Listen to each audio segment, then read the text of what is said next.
Welcome to the Military Peak YouTube channel. Let's start with the latest news of the military agenda. It is known that there are certain fronts where mutual attacks continue frequently.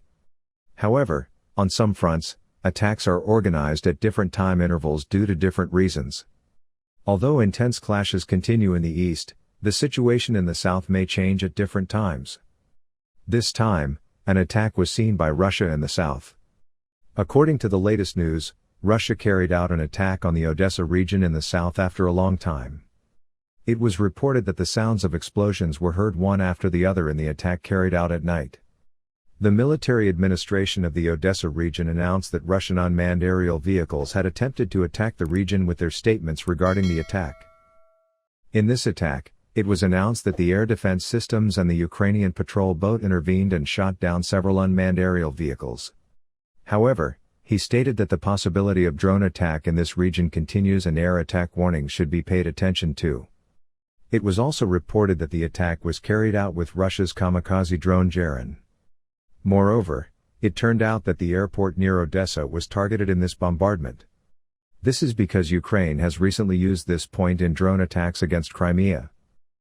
Russia, which allegedly retaliates against unmanned aerial vehicles launched from this point, is trying to intimidate by launching attacks directly targeting this point. However, the downing of many of these aircraft and the absence of a damaged point caused this purpose to be wasted.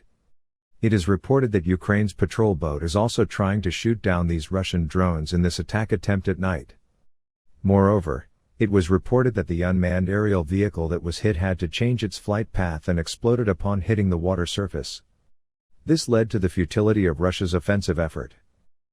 At the same time, Russian mercenaries continue their attack attempts. It is known that this group of soldiers, which has been sent to support the Russian army for months, is involved in the war on the fronts.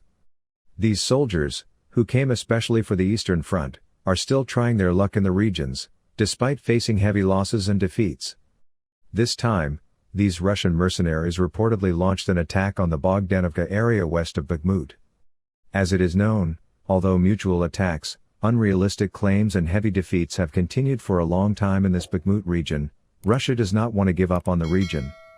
Even recently, unrealistic perceptions were spread by Russian mercenaries that full dominance was achieved in the region. However, it turned out that this was not true, and intense conflicts in the region continue at full speed. The Russian army and Russian mercenaries, who sometimes fail to succeed in this region, try their luck in the nearby regions. They had tried this in the Soledar region before, but it resulted in heavier casualties. This shows that strategic mistakes continue on the Russian side. Such mistakes greatly affect the fate of the war in the east. The reasons for the Russian mercenaries to launch an attack in this Bogdanovka region is that they want to approach the Bakhmut region and try to prevent the Ukrainian army's counterattacks in this direction. However, it is known that Ukraine's large forces are in the nearby Chasiv Yar region. With the transfer of support from the countries to these regions, the power on the eastern fronts is increased. At the same time, the fact that strategic operations are carried out at different intervals on certain fronts can put a lot of strain on the Russian army. Moreover, the Ukrainian army launched simultaneous operations in different regions this time. It was also thought that artillery preparations were carried out in the counterattack operation launched by the Ukrainian forces at night. As part of the operation started, Russian military points in Kherson, Zaporizhia, Luhansk border and Kharkiv region were targeted with artillery attacks. As is known, the Ukrainian army was expected to launch a counterattack in Kharkiv in the northeast and Kherson in the south.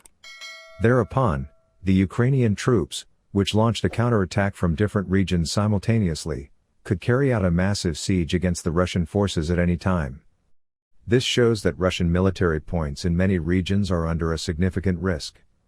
In addition, these moves increased the panic of the Russian army, because it turned out that Ukraine has the potential to launch an attack from many directions. Preparations are still increasing in many regions.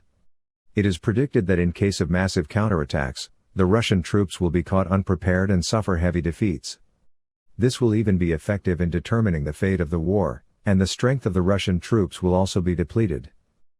On the other hand, European Commission President Ursula von der Leyen and French President Emmanuel Macron met during the day before their joint visit to China.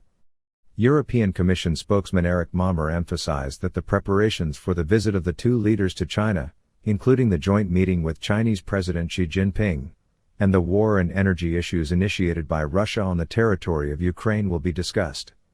The President of the European Commission also stated that China's stance on the ongoing war in Ukraine will also be important for its relations with the European Union. However, France also announced that they believe China is one of the few countries that could cause significant changes in the war in Ukraine, due to its close ties with Russia. It is also known that international relations are very important. The decisions made by the leaders of the countries and the steps taken towards the war now have greater importance. In the following process, the attitudes and moves of the countries regarding the war will be seen more clearly. This shows that there is no margin of error for countries. In the coming days, we will follow all the military and political developments in the world, especially the Russia-Ukraine war, for you. To be informed of developments faster, you can subscribe to our channel and turn on notifications. Also, if you like our video and leave a comment, you will make us feel your support. For now, I wish everyone a good day. See you soon.